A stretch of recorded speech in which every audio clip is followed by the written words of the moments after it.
Welcome to everyone. Thank you very much for coming. Terrific to see you.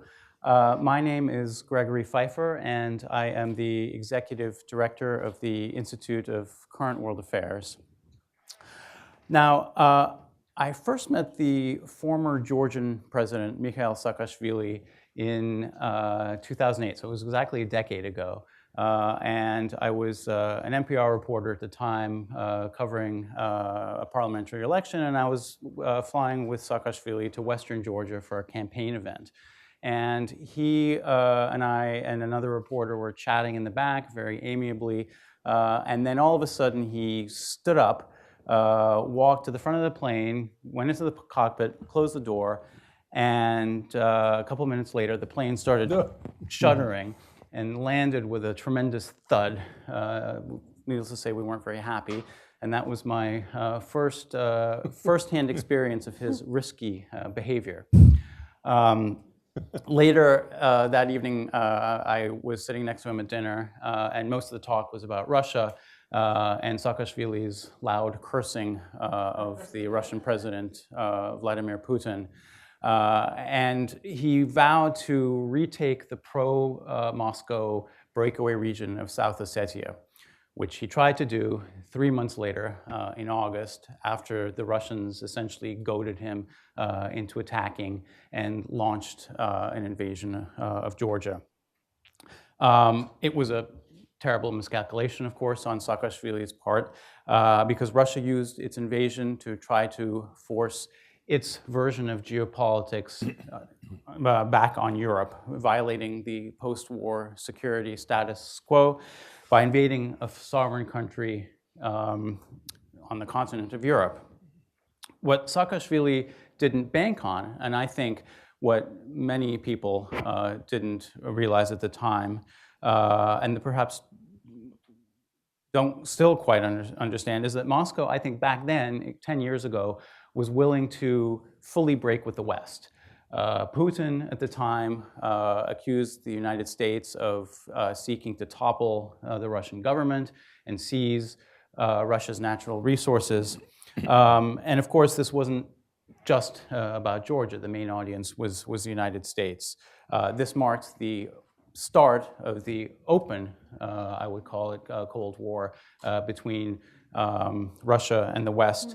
And I think the Russians in that instance believed they had won a great victory because the Western response was very weak, and the Russians believed that they had stood up to the West and won. And of course, since then, we all know that Russia has gone on to invade Ukraine, launch military attacks in Syria, try to influence elections in Western democracies, and the overarching aim of much of its activity is to precisely undermine the liberal world order. I think one of the effective tools that Putin has is surprise. I think that Western observers tend to characterize Putin's motives as really trying to restore Russia's greatness. Indeed, he portrays himself as this restorer of Russian greatness, and his image as the main challenger to the United States is central to this. And this is very important for galvanizing a population that lives under a corrupt authoritarian regime. But I think actually the real motive, the real overarching motive, I should say, of Putin is the consolidation of his own power. In fact, he's doing virtually nothing to invest in his country's long-term stability or prosperity. In his latest State of the Nation address last March, Putin threatened the West with the development of a new generation of nuclear weapons that he promised would outsmart any potential American defense. One Russian analyst called it theater. He wrote, "The president was trolling the West, scaremongering with his imaginary weapons, almost joking. And foreign policy is built the same way, using the same theatrical effects designed to elicit approval and mobilization from the domestic audience." Now, last month, the nerve agent poisoning of Yulia and Sergei Skripal in Britain was the latest example of Putin's use of shock tactics to challenge long-held international rules. With Putin inaugurated for his latest six-year term just yesterday, if I remember correctly. Our news events happen so quickly you forget what happens day to day. What should we expect from him in the next 6 years? With the US midterm elections approaching, how vulnerable is American democracy? And what effect is the Trump-Russia scandal having on US media and society? Joining me to discuss these questions is a very stellar panel. Dr. Alina Polyakova is a David M. Rubenstein Fellow at the Center on the United States and Europe at the Brookings Institution. She's also an adjunct professor of European Studies at the Paul Nitze School of Advanced International Studies at Johns Hopkins University. She specializes in Russian foreign policy, European politics, and far-right populism and nationalism. Her recent book, The Dark Side of European Integration, examines the drivers of far-right political parties in Western and Eastern Europe. Her writing has also appeared in the New York Times, the Wall Street Journal, Foreign Affairs, and elsewhere. Before joining Brookings, she served as Director of Research and Senior Fellow for Europe and Eurasia at the Atlantic Council. She's a term member of the Council on Foreign Relations and a Swiss National Science Foundation Senior Research Fellow. Polyakova holds a doctorate and a master's in sociology from the University of California, Berkeley, and a bachelor's in economics and sociology with highest honors from Emory University. After that, I think I can leave. She can handle it all. Allan Lichtman is Distinguished Professor of History at American University in Washington. Dr. Lichtman has authored or co-authored 10 books and hundreds of scholarly and popular articles. His 2017 book, The Case for Impeachment, was an independent bookstore bestseller, an Amazon.com bestseller in several academic categories, and a Newsweek Best New Book release. Dr. Lichtman's book, FDR and the Jews, co-written with Richard Brightman, won the National Jewish Book Award in American Jewish History. It was a 2013 New York Times Editor's Choice and a finalist for the Los Angeles Times Book Prize in History. His book, White Protestant Nation, The Rise of the American Conservative Movement, was a finalist for the National Book Critics Circle Award in Nonfiction. The Teaching Company produced his video lectures on great presidents as part of their Great Courses series.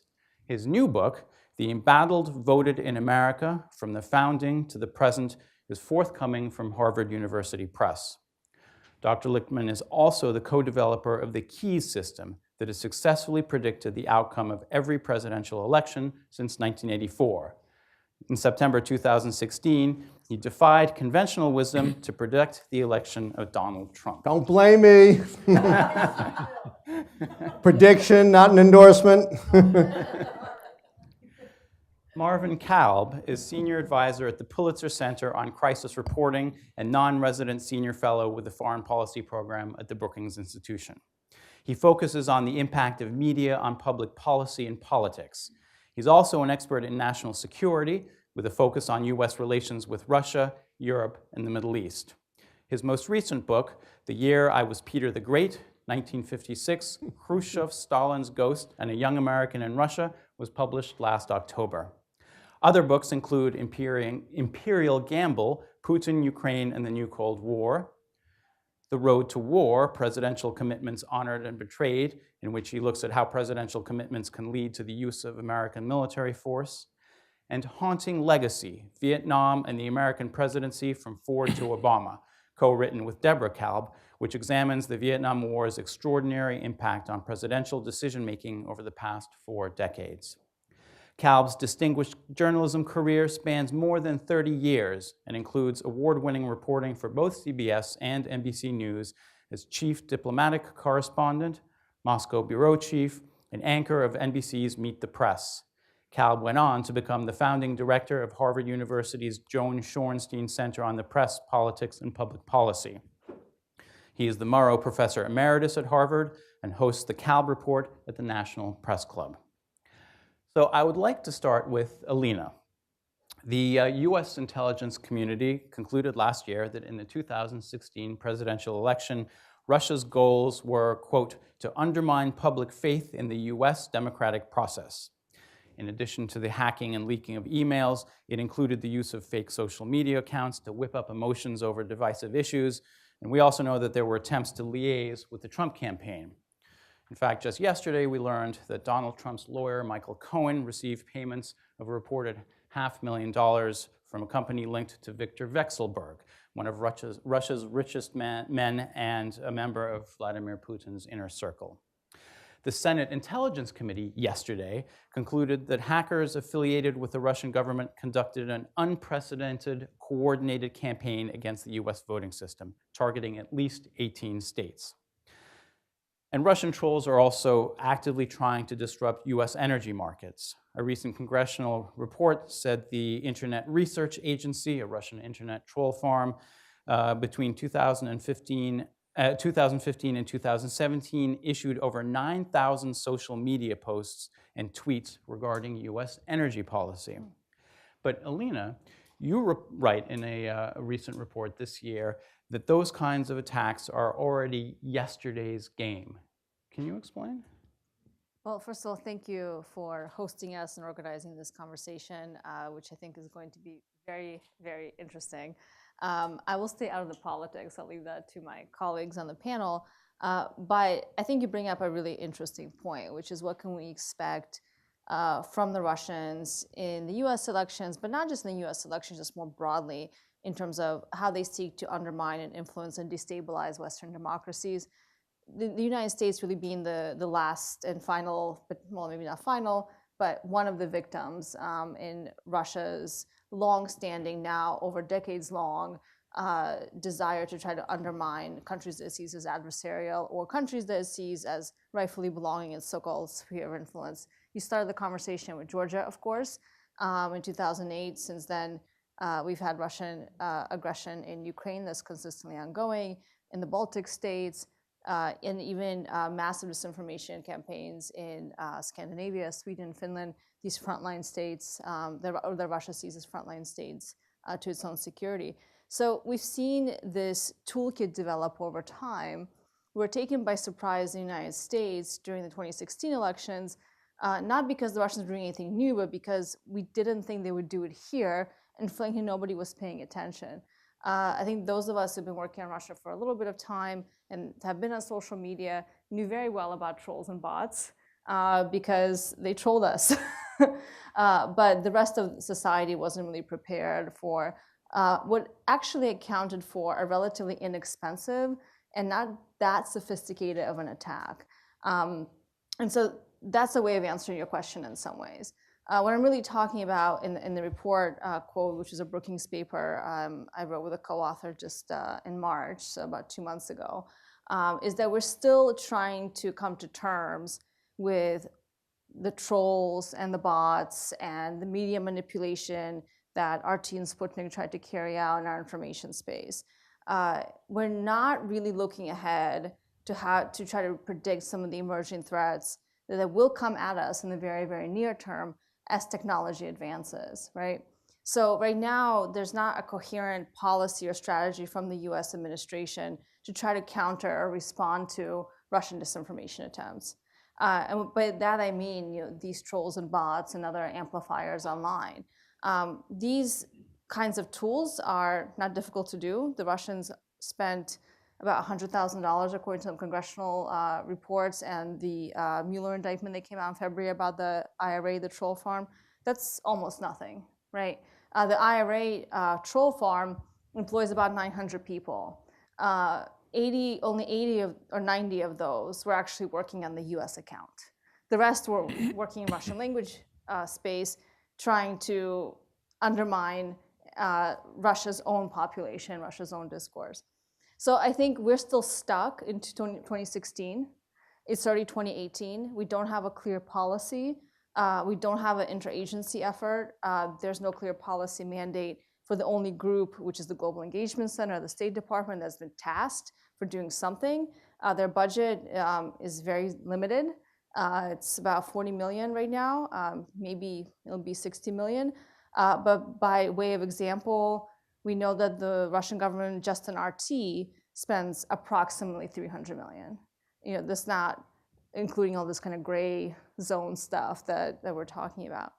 So I think what's coming at us in the next 2 to 4 years, I had to shrink my timeline from the report, which said it was 3 to 5 years, but I've become convinced it's much shorter than that, is new technologies that will provide new opportunities and new tools and will make these kinds of influence operations even cheaper, much more effective. So things like, I'll give you one example, artificial intelligence. We're all obsessed talking about this, but most of us are concerned about the implications of AI for the future of work, robotics, displacement, things like that, restructuring of our economies. But all technologies present opportunities and also threats.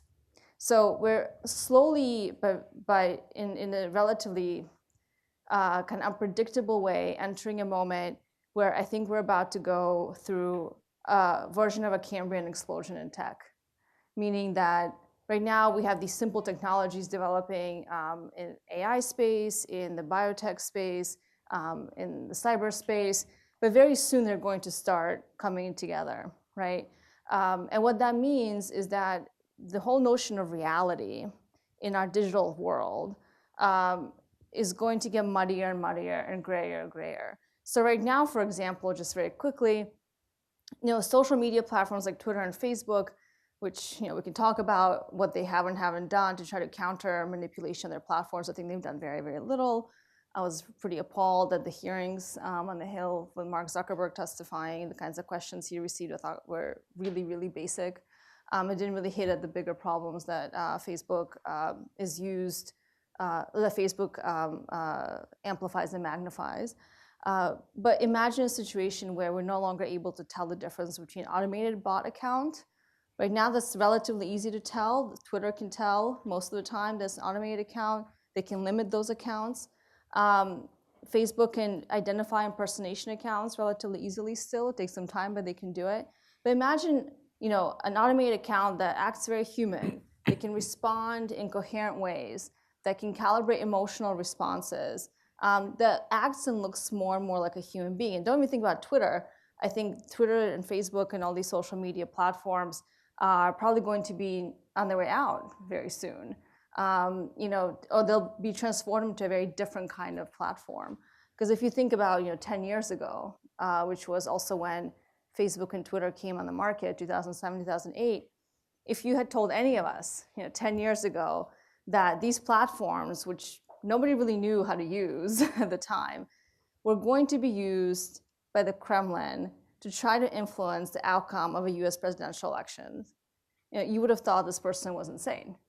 So think about what might happen in 10 more years as we're entering this new phase of technology where is the rapid development of AI and other tech is going to make it very difficult for us to know what's real and what's not in a much more profound way than what we're talking about now. I think we need to be prepared for these threats as they emerge if we want to try to get ahead of the game. Is it going to happen in the midterms in November? No. We're not that far in terms of rapid technological advance. But I think we are going to see more probing of electoral machines as we saw in the presidential elections. We already know, based on DHS and FBI report that came out in March, for example, that Russian malware has been detected on our critical infrastructure systems, electrical grids, waterways, nuclear, the same malware that actually produced the blackout, the electrical grid blackout in Ukraine 2015. It's also on our systems. So these kinds of cyber bombs that the Russians have planted, their ability to access and manipulate these really outdated election systems, they've been very good at knowing how to identify weaknesses and then get the most bang for their buck. So, Allan, our presidential elections come down to a few thousand votes in a few districts in some key states. How vulnerable is our democracy to these attempts to undermine faith in the voting system, the democratic system, especially with the midterms this year? I can answer that question in one word: very. But you know, I can understand why you've picked the three of us to be panelists. We've all written on such cheery topics, right? Disaster, war, impeachment. Maybe it's a big statement about what we face in our time. I have to tell you, I have some experience in Russia myself. I was in Russia in 2008, in which I was participating in a mock American presidential election. The election of 2008 to teach the Russians about American democracy. So of course, being a 5'7" Jewish guy, they had me playing Barack Obama. It made perfect sense. And you know, they were so repulsed by the actual functioning of a real democracy and real debates that in the next 10 years, they've totally shut it down. So you can blame me for everything that's happened in Russia over the past decade. You know, there's an old saying, generals always fight the last war and are unprepared to fight the next war. Well, I have to tell you, under the Trump administration, they haven't even fought the last war, much less getting ready for the kind of next generation war that Alina has talked about. You know, Donald Trump has made one of his biggest points. No one is going to bully the United States. As long as I'm president, everyone's going to respect us, and no one is going to try to take advantage of us. Well, as we know, Russia has been unabashed in taking advantage of the United States to the point of essentially rigging an American election. And there's going to be a lot more to come about that from the Mueller investigation, as Alina points out, undermine our democracy and turn Americans against one another and turn America against our allies. In that sense, no matter what happens from here on in, Putin has won. He has pulled off the biggest intelligence coup probably in the history of the world. And you know, Alina was talking about the way in which these new advanced technologies are going to blur reality so that truth and falsehood, the real and the unreal, are going to become indistinguishable. Well, who is aiding and abetting that at every moment? The President of the United States. The fact checkers have documented in just a year and a quarter over 3,000 lies and misleading statements. Small things like the size of the crowd at the inauguration, and huge things like 3 to 5 million illegal voters somehow appearing out of nowhere, all voting for Hillary Clinton and somehow disappearing. Or Barack Obama committed a serious felony by wiretapping my phones at Trump Tower. It's not just a matter of lies. It's a matter of moving us into an Orwellian world where there's no such thing as reality anymore, where war is peace, famine is plenty, hate is love. And this plays right in to the hands of the Russians and the next generation of attack on our elections and our democracy. Even the top intelligence chiefs of the Trump administration have said, we have done nothing to either prepare ourselves for the next attack on our democracy, which will likely come in a few months with the midterm elections of 2008, or make Vladimir Putin pay a serious price for messing around with our democracy. Despite Trump's brave words, he has never said a single negative or challenging thing about Vladimir Putin. He has not prepared this country. He has let this country be attacked without responding at all. And as the author of the case for impeachment, I think I laid out the reasons why America is standing by while we're being attacked. And make no mistake, this is warfare. General Gerasimov of the Russian General Staff has said, the war of the future is not going to be fought with bombs and bullets. It can be fought with the kind of things Alina is talking about. Cyber warfare of various and sophisticated kinds, and we are simply letting that warfare take place. And who knows the ways in which the Russians might meddle with the 2018 elections, perhaps even hacking into America's voting machines and altering results. There was a chilling conference last year in Las Vegas in which there was a challenge to hackers to hack into something like 20 different varieties of election technology used in all the states. In a few hours, they had hacked into 19 of 20. It's just some random hackers. It's not the whole apparatus of the Soviet Union. So should we be afraid? Should we worry? Very much so. And what is the thin reed our democracy is kind of relying on? It's the Mueller investigation. Nothing's going to come out of a partisan-riven Congress. We are depending upon Mueller to get to the bottom of all this and reveal the truth to the American people, if in fact the Mueller investigation is allowed to proceed. So, Marvin, Alina talks about muddy realities. Allan has convincingly laid out a case that we should be very afraid for our system. And new technology that enables social media has provided Russia with a very cheap and effective way of building networks for spreading misinformation that they could have only dreamed about during the Cold War. What are the broader implications, would you say, for American society in the media? How is this affecting our public discourse? Well, in a profound way, that's clear. And listening to my two colleagues, I am terrified. I didn't mean to scare you. Well, you are. I mean, the only thing I can do is rely on the perspective that I hope is gained by a reporter watching events unfold as they have unfolded. I've been covering U.S.-Russian relations now for about 60 years, and I have a sense of the importance of history in determining what is happening right now. And I have a couple of ideas which I'd be happy to share. In terms of the impact of everything that we have heard on American domestic politics, on the way in which the press is handling this story, I would say, to begin,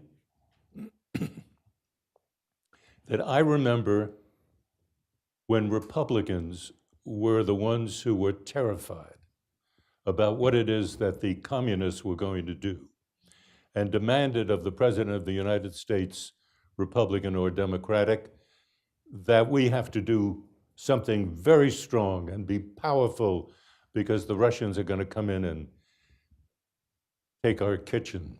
And what do we have right now? The Republicans are in bed, pusillanimously in bed with the White House on conveying an impression that everything that you just heard right now is simply probably not true, probably the work of fake media, probably a political stunt. And the Democrats are the ones who are picking up the old Republican theme. It's a flip. The Democrats are where the Republicans were, and the Republicans now are where the Democrats used to be. And that is a profound shift in the nature of American politics. We don't quite realize it as yet, but it'll come out and play out in many different ways as pieces of legislation come forth. A second thought has to do with the media. And here I am both proud and in many ways ashamed of the way in which the media has covered this story. There has not been an adequate amount of serious investigation. Some programs do it, some newspapers do it. The New York Times and the Washington Post, I believe, have done extraordinary work in covering the Trump administration and the role of the Russians and the 2016 presidential campaign. However, when one listens to talk shows on cable news, one has an impression not of any serious research, but of emotional claptrap coming forth based essentially on whether you are of the left, in which case you're welcomed on MSNBC, and if you are of the right, you are welcomed on Fox. Rarely the two talk to each other, and yet they're in constant communication as to who'll get the higher ratings. And where we are in all of this is in very treacherous turf, by which I mean a third point. It has already been stated by our moderator that we are already in a new Cold War. And I have a feeling that Greg right now is absolutely right. But I think we have rushed into this new Cold War without a great deal of thought. People in this room, as I notice, any number of you are old enough to remember what it was like during the Cold War and the reasons why. The reasons why in the old days were that Russians, the Soviet army was moving in different places. You had a worldwide communist movement instigating revolutionary activity in places like Vietnam, which sucked us into a totally unnecessary war. But we are absorbed right now, I think, with inadequate thinking in the use of terminology and in the use of almost scared tactics about what it is that the Russians are up to and the way in which we are going to respond. Let us remember, please, that Russia is a very large country. And if you are in Moscow and in St. Petersburg and one or two other cities, you are in a modern 21st century world. But if you are in many of the other cities, you are back in the 19th century. Russia is not, it is simply not, this powerhouse that is being projected now as an accurate description of Russian threat to the United States. You both talked about 10 years from now, where are we going to be? And Alina, you suggested to me that the United States, through all of this, is going to sit back and do absolutely nothing. We're going to allow the Russians to zoom ahead in technology, and we're going to be so paralyzed by fear that we're not going to do a thing. I have been told by people who are very much involved in the new technology that we are very much involved in the production and distribution of the new technology. We do not talk about it, but it's happening. And the kind of competition that exists between Russia and the United States in an area of high technology, if I had to bet, I think that we're going to end up in a better place than the Russians. Although the Russians may use it in an aggressive manner, but I wouldn't be surprised if the aggression goes too far that the United States will respond. I fear that we are galloping ahead now into a new era that requires much more thought, a great deal more consideration about our own national interests. We are at the moment led by a president who feels some kind of almost mysterious affection or attachment to the president of Russia. I have a feeling that since, in the last year, let me put it this way, both presidents have backed off on that love affair. And that many Russians I know who thought that Trump was going to be a piece of cake, an easy guy you take to the cleaners, either wisely or absolutely by accident, he has stumbled upon an anti-Russian attitude now, which is not, excuse me, the danger that I see is that it's not attached to a serious strategy. I don't know what the president has in mind for tomorrow.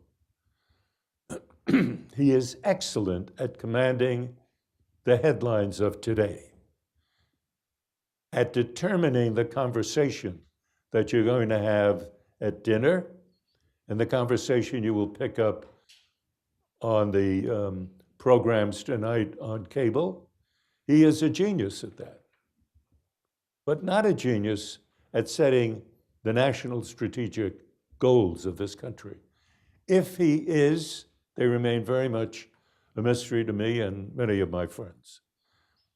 To wrap it up, we are in a new and dangerous period in our relationship, no doubt about that. But I think we're overselling the degree to which the Russians represent this mortal threat to the United States. I don't believe that our democracy at this stage is as yet threatened. I am very worried about presidential comments attacking the press. And when the president calls the American press the enemies of the American people, he's playing Putin's game. He's not playing Hamilton's game. We are troubled by that, but we are still a free press. I am profoundly more troubled by the president's debasement of the juridical foundations of our democracy. You cannot do that forever and literally not weaken the jurisprudence of this country. And we live essentially, I remember many years ago, and I'll wrap up with this, Greg. Many years ago, Ed Murrow, wonderful journalist, some of you with gray hair will remember him. He hired me in 1957. I had the pleasure of talking to him many times. I asked him once for his definition of America. And he said, you know, it's a funny thing, an Oxford Don asked me that same question. So I said, what did you answer him? And tell me the same thing. To Ed Murrow, a boy from a log cabin in North Carolina, America, as he defined it, was based on two institutions. One, the purity of the judicial system, the purity of the court, and the freedom of the press. And if you have those two as foundational underpinnings, democracy can sit very stable on top of that. When either one of those begins to topple, it will affect the other as well, and then affect the democracy. The danger is there, in my judgment, but we haven't yet reached a point where, in any case, I feel alarmed that something dreadful is going to happen in this country. We are still a very strong country, and Trump will only be in office, I think, for another couple of years. So Maybe 6 months. well, we'll see about all of that. Anyway, that's it, Greg. Thank you very much for the time. Appreciate it. Sure. Well, I just want to follow on about Russia because Alina, you were nodding vigorously over what Marvin was saying, and yet you also say that the Russia's strategic threat is growing. They'll exploit new technologies and pose us a greater threat.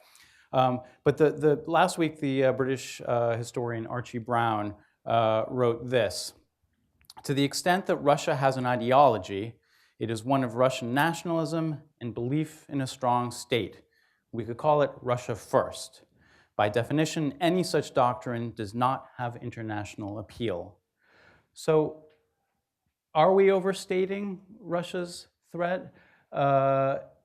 Is this essentially sort of internal weakness, the economic weakness, the lack of infrastructure, the poverty in Russia, make it more of a threat because Putin or another leader will use opposition to the West to prop up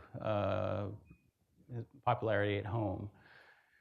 What should we think about this? That Russia isn't a threat ultimately, or that because of its weaknesses, it is a greater threat? Well, just to quickly follow up, I don't want to project the notion that I think Russia is this 10-foot tall boogeyman that has this czar sitting on top of this amazing apparatus that can play with world events like a chess player or checkers player, whatever. If you think of Putin as a tactician or strategist, I don't think it really matters. The reality, though, is that the technologies I was talking about, I'm actually not as concerned about Russia.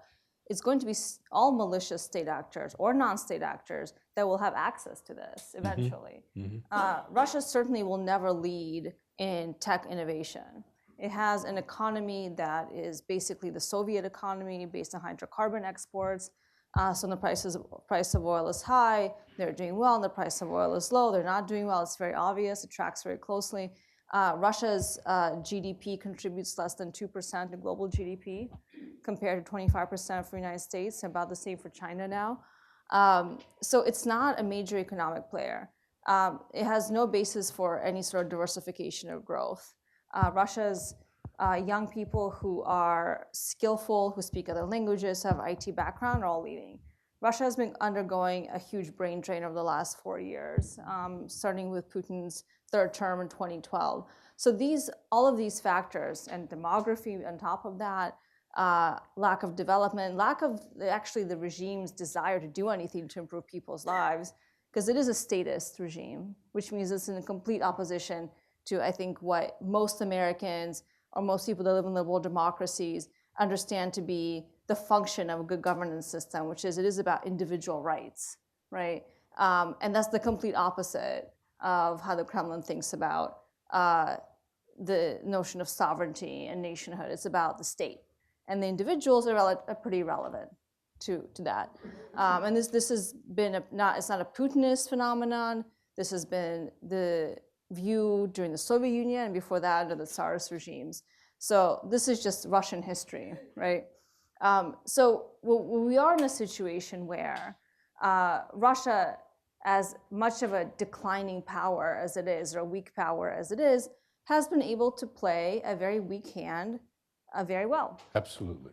And what they have been able to do, even though they don't have a lot of economic resources, they don't have a lot of ability to project militarily, is to use their limited resources, invest them in this non-conventional space, to try to balance out the kind of asymmetries they have with the West, broadly defined, in the conventional military space. In the ideological side, well, last comment to that, also the Russians will never innovate technologies, but they will steal them. And my biggest concern is not Russia, it's China, because clearly it is China that is the greatest geopolitical challenge to US hegemony or US global presence in the world. Russia will continue to play a spoiler role, as it has been, to US and Western national security interests. But that's basically the role it's going to play, but it's doing this very, very well. And it would take some political will in the United States to roll back the kinds of advances the Russians have been able to make. We don't have that kind of political will today, is the problem. That might change in 6 months, 4 years, or 8 years, right?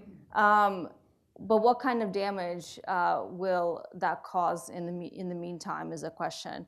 Because everywhere the US disengages and retreats, the Russians enter the vacuum, right? And this is what they're really good at. And frankly, the Russians didn't elect Donald Trump. We elected Donald Trump. What the Russians do is they push on the wedge issues, right? They do this in Europe. They do it here. They've done it in Ukraine. It's part of the playbook. But at the end of the day, it's our own society that has been on this path of polarization. We would be just as polarized and just as divided had the Russians not interfered in our elections. So I think that's what we need to be really thinking about. I'm not worried about the 2018 or the upcoming midterms because the Russians aren't sophisticated enough to really be able to influence congressional races in these very localized districts. And they're not going to be able to do it just resource-wise, frankly. So on the ideological question, I think that's right, the quote you read. There is no ideology inherent in the Putin regime today, in the sense that we understand ideology, meaning the Soviet ideology was about communism, it was a coherent worldview. There is no coherent worldview, it's sort of pieces of ideologies. But I think it's much more dangerous because of that. Why? Because what we see now happening in Western democracies, in the EU, for example, are these internal threats to democracies, the rise of populism, the rise of authoritarianism, the reemergence of nationalism. And in Putin, who's basically in some ways an empty box, they see an alternative, romanticized idea of a potential model of a strong state that their countries, Poland, Hungary, maybe you can put Turkey in that basket, have not been able to have. This is the populist narrative, right? So obviously the Russian model economically, politically is a failure, right? It shouldn't be appealing to anybody that goes outside of Moscow, as you were saying. You go to the Far East, anywhere. I mean, people are still living in villages and tilling the land with horses, right? But Putin provides this kind of tangible notion of a different model, of a strong state model, right? And this is appealing to a growing number of people in the West. Yeah, I have to disagree a little bit with you.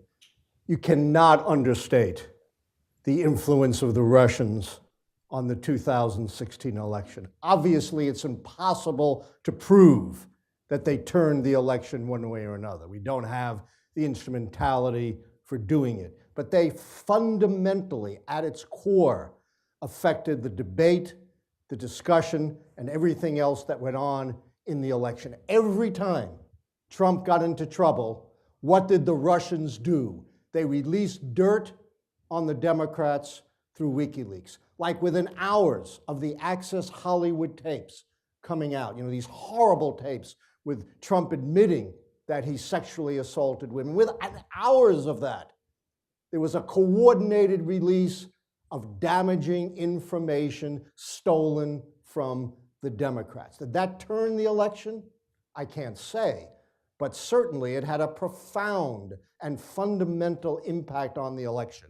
And you could cite example after example of that. And yes, they did interfere in congressional elections as well. They released dirt selectively on the Democrats in a number of swing districts. They are sophisticated enough easily to do that again, and certainly sophisticated enough to hack into voter rolls. They did it in 2016. We don't know yet the extent, but we know they did in some 21 states get into the voter rolls. And I think they're easily sophisticated enough to get into our election machinery. And they have in the current administration a willing player, someone who's just going to let them play in our elections without any consequences whatsoever. Final point I want to make is we shouldn't be too overconfident about the future of our democracy. I don't want to be a Cassandra here, but I just want to remind people about how fragile democracy has been around the world. There was a golden age of democracy right before World War I, when the number of democracies in the world soared from almost none to 30. By 1942, the numbers of democracies in the world had shrunk by 2/3 or more, all the way down to 12. Democracies do die. They do come and go. There was a great wave of democracy in the late 20th century. A lot of that has been overtaken by authoritarianism. The 2017 report on the state of democracy by The Economist magazine in Britain found only 5% of the world's people live in full democracies. Another 44% live in flawed democracies. And the rest of the world, half of it, live in authoritarian or mixed authoritarian regimes. And by the way, the United States is not ranked as a full democracy. We have fallen all the way down to 21st. We used to be right at the top. We used to be the beacon of the world. We're not the beacon of the world anymore. And in the first year of Donald Trump, America's standing as a democracy fell more precipitously than any one-year period in modern American history, and its pernicious influence spread around the world and affected the health of democracies everywhere. So we really can't be complacent. There's some marvelous argument. Sitting in the middle here is great fun. Um, how can I slip in the middle somewhere? What the thought in my mind is that if you went back, you were talking about 1942, and in the 50s and the 60s, we used to think about Russia as a foreign policy challenge. And that was the issue. They had nukes, we had nukes, we were concerned. We had NATO, they had the Warsaw Pact. Everywhere there was one force up against another. But it was always within our minds in Washington, a foreign policy issue. Russia lived there, and we're concerned about them because of our national security. One major thing that has happened in the past couple of years, and I think it's been articulated by both panelists today, is that Russia has now become a political problem in the United States. It sounds like a political problem. It is argued like a political problem. And that means, because we live in a highly political state, very polarized, where Russia sits is terribly important in the way in which legislation will get passed, in the way in which budgets will get passed, in the way in which the president will take a position on any number of foreign policy issues. All of that becomes a domestic issue. And when you do that, you run a very serious risk. There is a parallel between what is happening now in political terms and what happened in the early 1950s in this country when the junior senator from Wyoming, a man named Joseph McCarthy, Wisconsin became a symbol of the way in which he could take communism and reduce it or elevate it, however you decide, into a highly, almost a totally political issue. That is what is now happening. You take a foreign policy problem, you make it a domestic political problem, and suddenly you're not dealing with it in a purely rational way. It's a foreign policy issue. It's not here in my backyard, it's over there. Now we are talking about it as if Russia is in our backyard. They are. They are. Okay, no, but Putin has come right into our backyard, and don't mistake it. On the contrary, I'm trying to emphasize that point. I think that Russia, I don't know if you can manage this for a sec, but forget Putin for just a moment. Russia wants to see itself as a great nation, and in many ways it is. It has enough nuclear weapons to blow us up. That gives them the power to claim greatness. But they're not a great power. And the thing is, they know it. And Putin knows it. In my judgment, he is acting not as a powerful, aggressive leader. I think he's acting like a frightened man. He's afraid of his own people. He sets up a National Guard a couple of years ago with more than 300,000 people who have replaced the police. Why do you need this? You're not setting that National Guard up to protect Putin from us. No, from his own people. So let us think about him in a Russian context and appreciate the fact that, yes, he has intruded very much, Russia has intruded very much into American national life, but we have been here before, and we do have a way of emerging from these problems with the right kind of political leadership. In the 1950s, Dwight Eisenhower, as president, could not tolerate McCarthy, but he couldn't do anything against McCarthy until Ed Murrow did a program on March 9th, 1954, attacking McCarthy, and McCarthy's numbers fell, according to Gallup numbers, from 46% popularity down to 32%, where it remained throughout the Army-McCarthy hearings. So Eisenhower stood then as a large person around whom Democrats and Republicans could gather. Our misfortune at the moment, forgive my editorial comment, is that that space, the presidency, does not rally the nation. It rallies part of the nation. The rest of us are in a state of confusion and bewilderment, I think. So I'll ask one more question, then I'll open up to questions from the audience. So all of these things are coming out and have come out. Many of them have. The leaking of emails an hour after Trump's Access Hollywood tape. All the various methods that Russia tried to influence our election. We have a president whom many people think is a Russian agent, for lack of a better, somebody It's who. a little sharp. Sorry, excuse me. No, I think it's a little sharp. Well, somebody who's. Why don't we say whose compromised by the Russians? Statements and actions have the effect of reinforcing Russian foreign policy, let's say. But some people accuse him of being a Russian agent. Nevertheless, despite all these mounting revelations about Trump and his circle's ties to Russia, not to mention Trump's record in office, his ratings appear to have stabilized. Overall, 41% of people in one of the latest polls approve of the president's work. On the handling of foreign affairs, Trump's approval rating rose. It's topped 40% for the first time since April of last year. Overall, 57% of people say things are going well in the US today, up from 49% in February.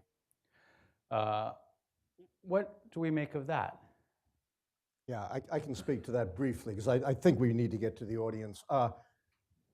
Given the economy, which indeed is very good, and I'm not going to get into the reasons why, he should have a 65% approval rate. When you have this kind of economy, typically presidents have very robust 60% plus approval rating.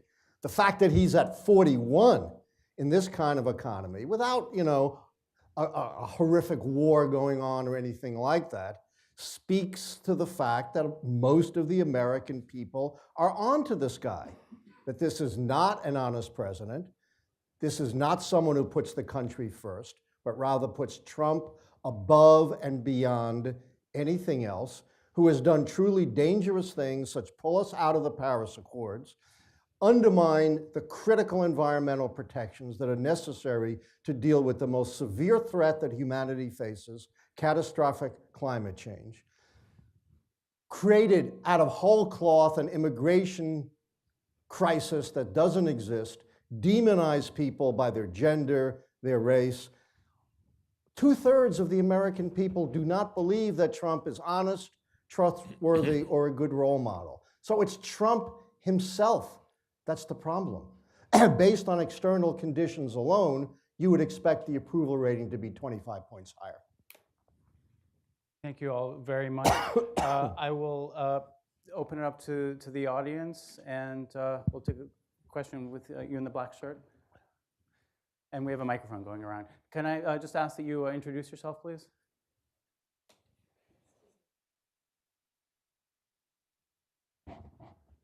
Hi, thanks.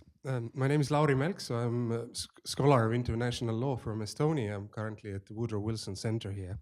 I think this panel was really great on the question of what is going on, but there was also sort of air of kind of unavoidability about all of this. Putin does this because he does this because he has to do this.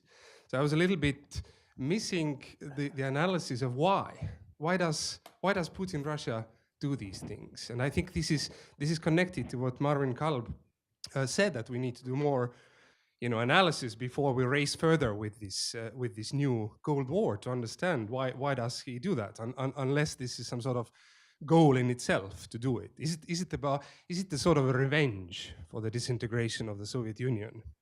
Is it some sort of civilizational conflict? Is it conflict between authoritarianism and democracy? Or is it that we haven't been able to still come to terms with some sort of spatial order in Eastern Europe, in Caucasus, which bigger powers run what kind of places? What is it about? You'll never know.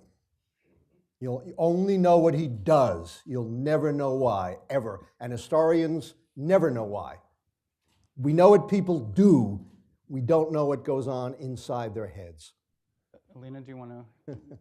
Well, I don't know. I think if you look at Russian history, it's been basically a history of imperial expansion and contraction. And every time we had a period of contraction, there's been this sort of desire, urgency that was existential to try to go back to expansion. We saw this during the Russian Empire, we saw this during the Soviet Union, and now we're seeing it basically under Putin in a much more limited way than the Soviet Union ever managed to do it. So I think we do know some things about, just based on what Putin has said in multiple speeches since most famously 2007, the famous Munich speech, that Russia tried to play nice with the West, and they ended up in chaos and crisis, and that was going to be the end of it in 2007. He said this very clearly, that Russia was no longer going to follow basically the rules of the international order, and then you had 2008 in Georgia, and then everything else that happened afterwards. So Russia sees itself as a great power, but that aspiration, as I think Marvin was saying, does not correspond to reality. This has been the case for Russian history for centuries, right? What does it mean to be a great power? It means that Russia is seated at the same table, that Putin is seated at the same table as other great powers, that Russia has a say in global affairs, which is why it's so important to Putin to have a bilateral relationship with the US president, because he wants the image of Putin and Trump or whoever the US president is sitting down at the table, just like they did during Yalta, and dividing the world into spheres of influence over which each great power has a legitimate say in the affairs of those countries. Let me just hop in here for 1 sec. During the summit meeting in 1961 between Nikita Khrushchev and John Kennedy, to give you a little background to support what it is that Alina just said. The first meeting between the two took place at the American Embassy. John Kennedy, who had a bad back, was seated in a chair similar to this. Nikita Khrushchev walked in with his entourage. Kennedy, of course, stood up to greet and welcome the Soviet prime minister, or whatever he was then, chair of the party. When the meeting was over, the first thing that Khrushchev said to Viktor Sukhadrov, his translator, "You see, Viktor, when Nikita Sergeyevich walks into a room now, the President of the United States stands up when a Russian leader comes in." In his poor, brilliant but peasant mind, the idea that an American president would do the most natural thing in the world was regarded by him as a sign of he made the point also that he's a millionaire. He's a millionaire and he stands up for Nikita Sergeyevich. That to me is one story that tells so much about the Russian leadership, its mindset, its view of the West, where it stands. They are, I said before, I believe Russia is a great power, but a great power locked into a history which takes them back, not forward. That may all be right. It's equally plausible to say everything Putin does is for his personal enrichment, to add to his billions. I don't know how you would say which one is right and which one is wrong. You just never can get. We don't know why we have what we eat for breakfast in the morning, much less figure out what some foreign leader who we know little about is actually really doing, what their motivations are. Again, As an historian, I can tell you, we know what people do. We do not know why they do it. Psychiatrists spend years with patients and still don't know why they act the way they do. Question in the back with a red shirt.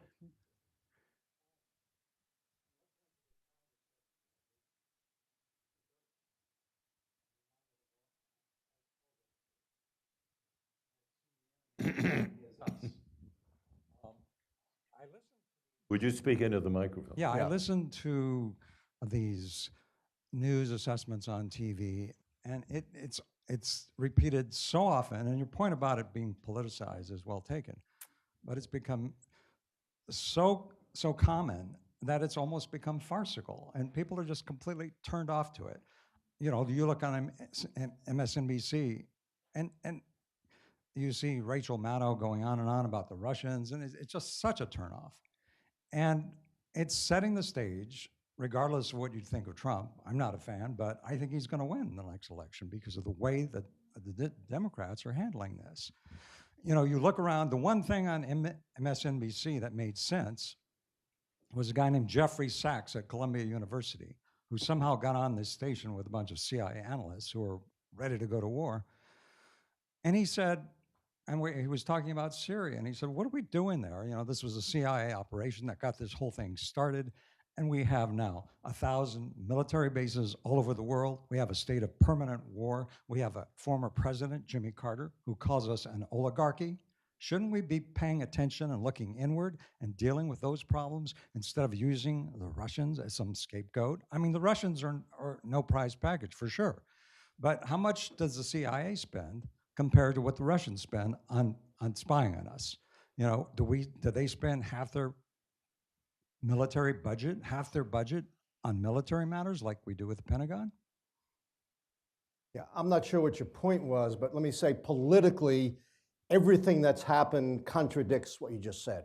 That is, the Democrats have never in history done better in off-year and special elections. They have won time and time again in deep red districts, and I mean deep red districts. Alabama, Pennsylvania district that was won by 20 points by Donald Trump, districts in Wisconsin and Arizona. So your notion that somehow the Democrats are mishandling all of this and overstating it and overplaying the anti-Trump is just not borne out by what's actually happened in the political world. Another question, maybe on right here in the front. Who was it? Here in the front. Yeah.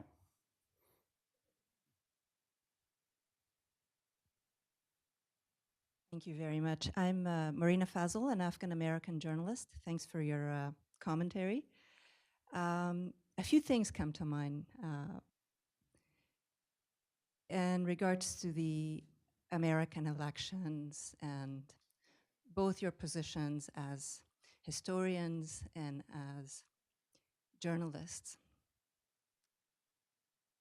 Is it possible that we are at a juncture of history where democracy as a system of government is no longer viable? Are we seeing that globally being challenged? To say that Putin or Trump are playing with the sentiment of the public, but the public doesn't really wield any true control over their votes, isn't it an admission that the system isn't working? How can we claim to have free press and have a functioning democracy and be a leader of democracy if those things are really challenged? And simultaneously, why is it so surprising that Russia should be challenging the United States? Russia and the United States have been rivals around the globe, whether it's been the Cold War or beforehand. Great powers have vied for influence around this globe. But today we're talking about the influence of China, and China perhaps producing the tools that we are more concerned about. Is it possible that this game is not going to be viable any longer into the future? Good one for Thank you. you. Can you say who you work go for ahead. again? I'm Marina Fazl. I'm a former NBC Kabul bureau chief and correspondent, and I'm now a freelance correspondent journalist here in DC. And I used to live in Russia and work there for 7 years. I think you should I take this. I just wanted to comment that when you raise questions of that sort, they are profound questions. They could be answered not definitively at this point. Right. I can say to you right now, sure, democracy may be on the way out, but for all I know, next year it could be on an upswing. So we don't really know those things. What we do know is that there is a challenge to the democracy that has existed in this country, in the way in which it functioned, and most especially, and I'm going back to repeat what has been said several times already, most especially in the way in which this president governs, his style, his attitude, most especially toward the Russians. Here in the front. Lawyer, what weight do you accord the view that the major threat to American national security and world peace is not so much a declining Russia as a surge in China, and therefore the basic American policy toward Moscow should be deported back into the Western camp, so that in the event of a test of wills between China and the West, Russia will be on the Western side, which would also be in Russia's interest, because no Western claim on Russian territory matches the possible Chinese claim on some of Russia's Far East. And in any Russian-Chinese alliance, Russia will be the junior partner, an unappealing prospect to Russian pride.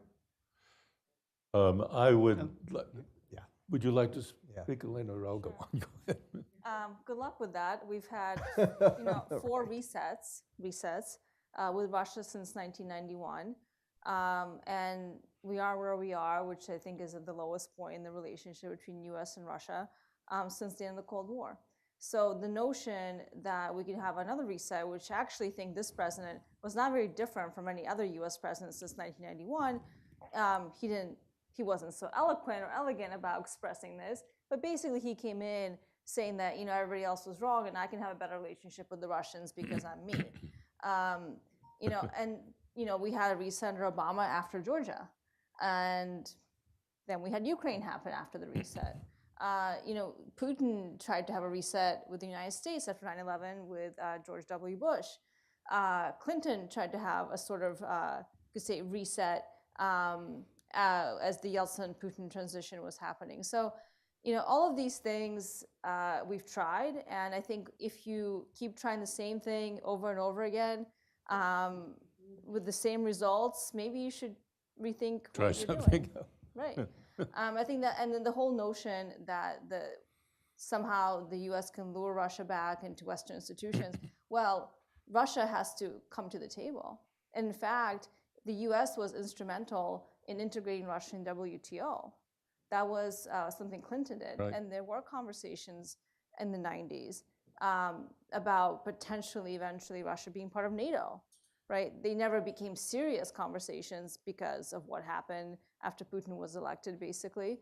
But the reality is that we tried and we failed. And I think, unfortunately, we have to go back to a policy that worked, which was containment and deterrence, which is what we had under the Cold War. We'll take two more questions. There in the back, Zia? Can we just wait for the microphone? Thanks. Yes, my name is Dia. I work on security analysis and deal with the region. My question is, sort of touching on what the panelists asked, why? In the reset, the reset that happened under Obama sort of explicitly was in support of the new incoming President Medvedev. And I think in retrospect, it's clear that Putin has taken that as the backing of the United States of President Medvedev as opposed to him.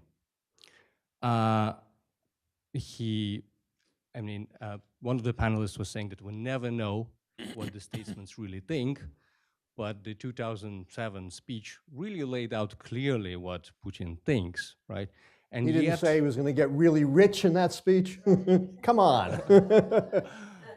but my point is that the United States has tried, say, has it not pushing with the policy trying to aid, for instance, Ukraine with its revolution. It was clear when the, say, Ambassador McFaul arrived to Moscow, the first thing he did in 2012, started meeting, the leaders of opposition. That was very, clear that, that the United States is trying to sort of promote its values and democracy in the region. And that's what essentially backfired. Now, going back to, like in Russia itself, the United States has become a political issue. The regime was very successful at elevating it to an existential threat. The question really is, if, say, Russia is a foreign policy challenge and not, say, a political challenge, and as one of the panelists say, we do have Democrats on the horizon, how do you deal with China as Russia as a foreign policy? Do you continue to promote values, the American values of democracy, which are threatened in of themselves, so to speak? But do you continue to promote democracy in the region, or do you not? Do you back out and do not try to do it again? Well, first of all, President Trump has not been backing democracy in many, many places in the world. As a matter of fact, when he has had opportunities during his foreign travel to uphold the idea of civil rights, human rights, he has avoided that. And he has been criticized justifiably for doing that. This idea of China being the big threat, we've all got to worry about it. Chinese are fabulously entrepreneurial. They can produce and do just about anything. That does not mean that they're about to take over the world. They have had historically a conflict with the Russians. It's gone on for hundreds of years. And before the Cold War, the United States and Russia got on quite well, as a matter of fact, over several hundred years. What we're dealing with now are large historical currents. And the idea of China sort of ganging up with Russia to hurt the United States, that's not going to happen. And China joining up with the US, it doesn't have to. They are both the US and China, fortunately, are entrepreneurial nations. And they're going to get along as they have to. They don't have to have a love affair, but they have to make it possible for both sides to try to make money all over the world. And I think they're probably going to succeed. Hey, the Chinese have already taken over all the American colleges. You know? That's a separate issue. It is a huge issue. Very important. Let us try to get a woman in. We only asked one. Okay. The last question. The microphone's coming. I'm Peter Humphrey. I'm an Okay, we'll intelligence analyst and a former diplomat. 10 men and 1 woman. Barring a miracle, and given the differential birth rates between Russians and other Russians, Russia is majority Muslim in the 2060s. That's never noticed in the West. Say that again? Russia is majority Muslim sometime in the 2060s. 21% of the Russian population is Muslim. But if you're making 2.5 times more babies for 3 generations, you get to the point where Russia becomes majority Muslim. We don't notice that too much, but Putin is probably freaking out, and he views Russian civilization as threatened, and I think that accounts for a lot of this. The question is, isn't it a good idea to go on the offensive on the cyber front? I mean, imagine what would happen if we burned 500 million hard drives. And then all of a sudden we say, Mr. Putin, we'd like a cyber non-aggression pact. Would you be willing to come to the table about that? I mean, and Trump could get credit for the cyber non-aggression pact. But none of that will ever happen unless we go to the offensive big time. I'm all for going on the offensive. It's the only way to deal with it. Alina, do you want to say anything? Yeah. So last question. Yeah. Thank you very much. Rebecca Koffler, Doctor in Strategy Consulting. Given that Russia is a threat, as Dr. Polyakova has stated in such a clear and unbiased way, and given that it is more of a strategic and asymmetric threat vis-a-vis a conventional threat, and given the fact that it has become more of a domestic issue rather than a national security issue, do you see us, and given the fact also that we apparently are not postured to deal with this threat at all, evidently judged by the interference in the election, do you believe that we are postured as a society to put aside all our differences and mitigate the politicization of the issue and deal with the house that's burning, apparently, even though at the edges and not in a visible way? Can we deal with the threat in a way that we deal with the North Korean threat, with the Chinese threat, and other threats? Or are we going to continue spinning our wheels and dealing with, with our own differences? Thank you. Are we capable of dealing with the threat? Yeah.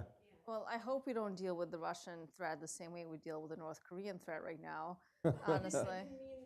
But